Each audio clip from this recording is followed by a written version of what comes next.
qui vous montre ici le mur qui existe entre deux hépatocytes voisins, la région canaliculaire avec les quelques projections ici, des dispositifs d'union occludens et adhérens qui ferment les limites du système canaliculaire, et ici les gap junctions qu'on trouve qui sont les communications chimiques entre les cellules. Ça, c'est le territoire canaliculaire et latéral. Au plan fonctionnel, pour nous, deux zones.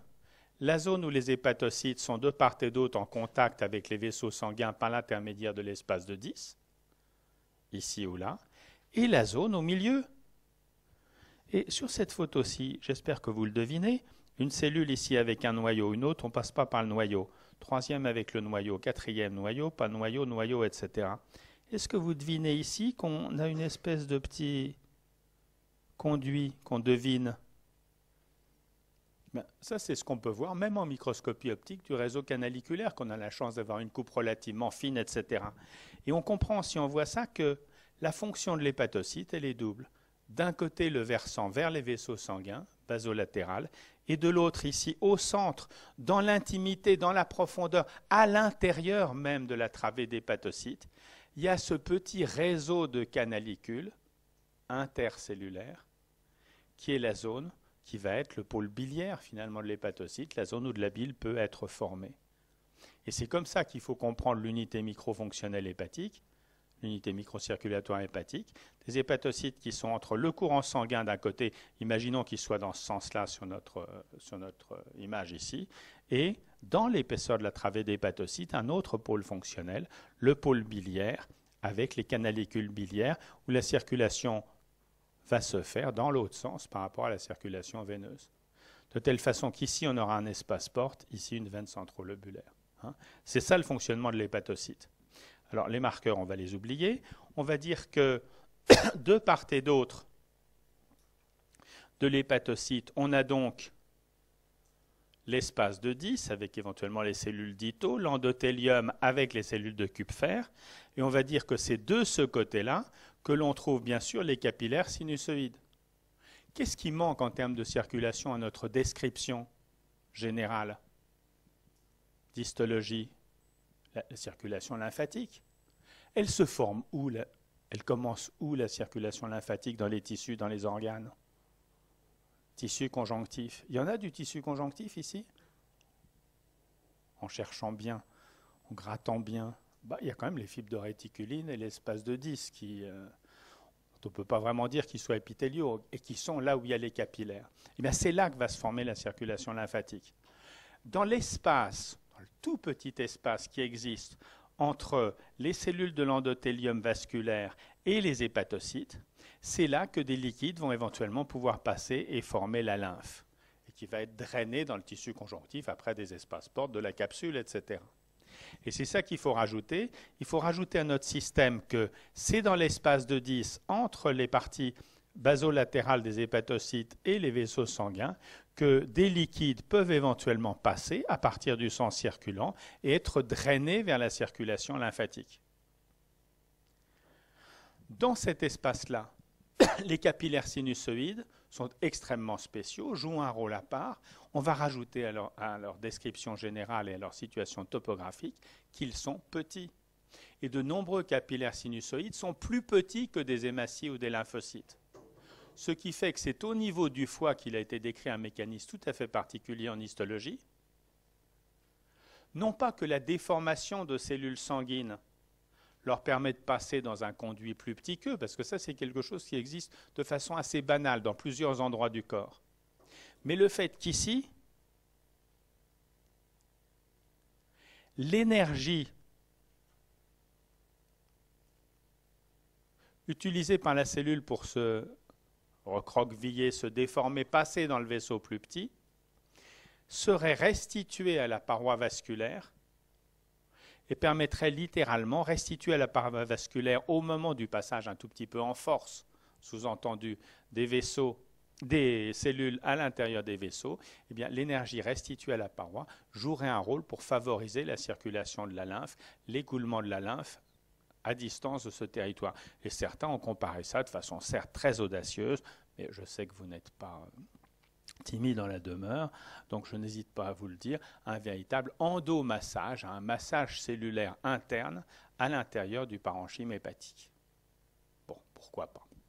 C'est sans doute vrai, mais en tout cas, c'est un mécanisme qui mérite d'être appelé comme ça ou pas, a une importance physiologique importante. Le reste de la description, espace porte. L'espace porte, c'est un espace conjonctif au niveau duquel on trouve tous les éléments qui caractérisent la vascularisation hépatique. C'est-à-dire, premièrement, une branche de l'artère hépatique, égale vascularisation systémique, une branche de la veine porte, égale vascularisation porte, je sais que vous saviez, des vaisseaux lymphatiques, égale la circulation lymphatique importante, et troisièmement, un canal biliaire. Alors, au plan de la systématique des canaux biliaires, en dehors des espaces portes, il y a les canalicules biliaires qui sont entre les hépatocytes, et ces canalicules se drainent dans des canaux biliaires qui prennent le nom de canaux biliaires ou de canal biliaire à partir du moment où on les voit dans les espaces portes comme des canaux excréteurs, tout bêtes, avec une lumière centrale bien visible et une rangée de cellules épithéliales. Voilà les espaces portes. Voilà ce qu'on doit s'attendre à trouver dans un espace porte.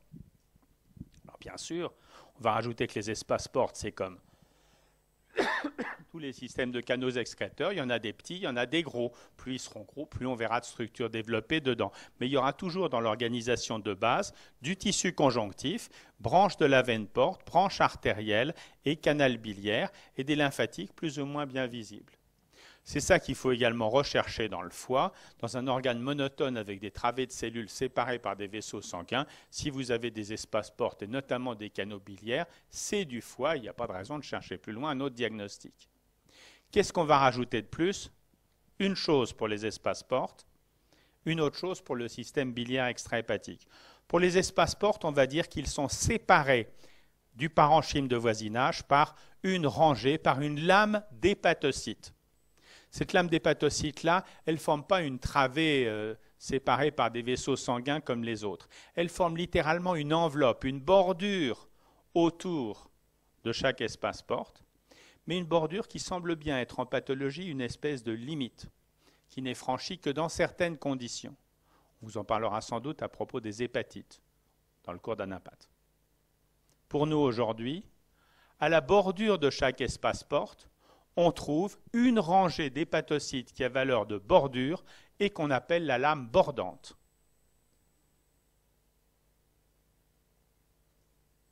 Dernier point, on a tout vu ce que je voulais vous dire sur le foie. À l'intérieur du parenchyme hépatique, il y a bien des travées d'hépatocytes. Ces hépatocytes vivent à peu près 300 jours et la plupart des auteurs considèrent que dans le système des unités microcirculatoires, avec d'un côté ici le versant espace porte et de l'autre le versant veine sus-hépatique, les cellules souches seraient à peu près ici, à peu près à la portion premier tiers près des espaces portes, et que le renouvellement physiologique des hépatocytes, tous les 300 jours, se ferait dans ce sens-là, vers la veine centrolobulaire. C'est peut-être pas le bon schéma, il est très contesté encore aujourd'hui, mais il a l'avantage pour moi de me permettre de vous rappeler une chose. Les hépatocytes sont des cellules vivantes qui, malheureusement, comme toute chose vivante, finissent par mourir un jour. Pour l'hépatocyte, c'est en moyenne au bout de 300 jours, et il y a un renouvellement permanent des hépatocytes dans nos foies. Ce n'est pas parce que c'est un gros machin qui occupe une grosse partie de l'abdomen que c'est figé, là encore, il y a un renouvellement cellulaire important. Bien. Les voies biliaires extrahépatiques, canal hépatique, vésicule, etc., ce sont des canaux excréteurs situés en dehors du foie et qui sont bordés par une paroi plus ou moins complexe, le plus souvent c'est muqueuse musculeuse adventice, avec en surface un épithélium prismatique simple. Il y a des variations, il y a dans certains territoires quelques cellules caliciformes. L'aspect le plus caractéristique, c'est celui de la vésicule biliaire, dont je pense qu'on vous montrera un exemple en enseignement dirigé. Comment se présente la vésicule biliaire? C'est une paroi en 3 couches, muqueuse, musculeuse, adventice. La muqueuse est festonnée, elle présente des franges, comme on le voit ici, plus ou moins développées et faisant saillie dans la lumière. Et quand on va regarder, les voici ici, une muqueuse qui dessine des franges, ici une musculeuse, une adventice. La musculeuse est lisse, on y trouve des formations séreuses dans la paroi, des formations séreuses. La musculeuse est musculaire lisse, on trouve dans cette musculeuse des formations nerveuses avec des cellules ganglionnaires, puisqu'il y a une innervation motrice, pas volontaire, hein, mais il y a une innervation pariétale de cette paroi. Et surtout, à la surface des villosités, dans la vésicule biliaire, on trouve un épithélium qui est assez caractéristique, qui est un épithélium, regardez-le ici, prismatique simple, avec en gros une seule rangée de noyaux. En microscopie électronique, quelques rares microvillosités en surface. Et au plan cytologique, on n'y voit pas grand-chose dans le cytoplasme, sauf peut-être des aspects un tout petit peu clairs qui correspondent à fort grossissement à de l'eau, des vacuoles d'eau. Un épithélium prismatique simple avec des éléments d'eau à l'intérieur qui nous permettent de rappeler que, fonction de la vésicule,